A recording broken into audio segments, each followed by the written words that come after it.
वादग्रस्त probationary IAS अधिकारी पूजा खेडकर यांच्या अडचणी वाढताना दिसत आहेत। पूजा खेडकर यांची चौकशी थेट पंतप्रधान कार्यालय अर्थात PMOने सुरू केल्याची माहिती समोर येते। त्याचबरोबर अधिकाऱ्यांना प्रशिक्षण देणाऱ्या मसुरी येथील लाल बहादूर शास्त्रीय प्रशासकीय अकादमीने देखील पूजा खेडकर यांच्याविषयीचा अहवाल राज्य सरकारकडून मागवला असल्याची माहिती समोर आलेली आहे। पूजा खेडकर आणि खेडकर कुटुंबीय पुण्यातल्या उच्चभ्रू समजल्या जाणाऱ्या नॅशनल हाऊसिंग सोसायटीमध्ये राहतात।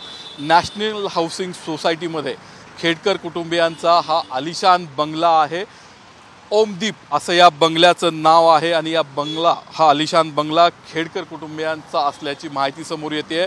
त्यांच्या निवडणुकीच्या प्रतिज्ञापत्रात देखील या बंगल्याची माहिती देण्यात आलेली आहे।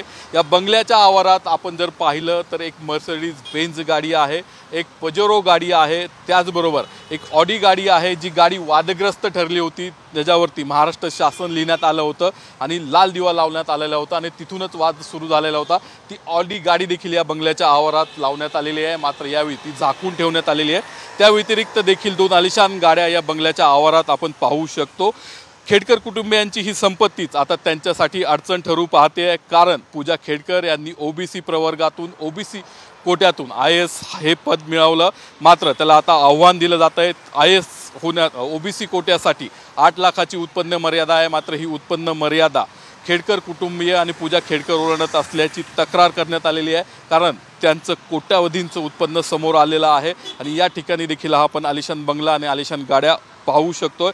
त्याचबरोबर पूजा खेडकर यांच्यासाठी अडचणीचाच ठरणारा दुसरा महत्त्वाचा मुद्दा आहे त्यांचं शारीरिक अपंगत्व, दृष्टिदोष आणि मेंटल इल हेल्थ असं कारण त्यांनी UPSCला दिलेलं होतं, मात्र त्यावरती अद्याप अंतिम निर्णय झालेला नाही। तरी UPSCने त्यांना IAS पदी का निवडलं असा प्रश्न आता उपस्थित करण्यात येतोय आणि त्याविषयी तक्रारी देखील करण्यात येत आहेत।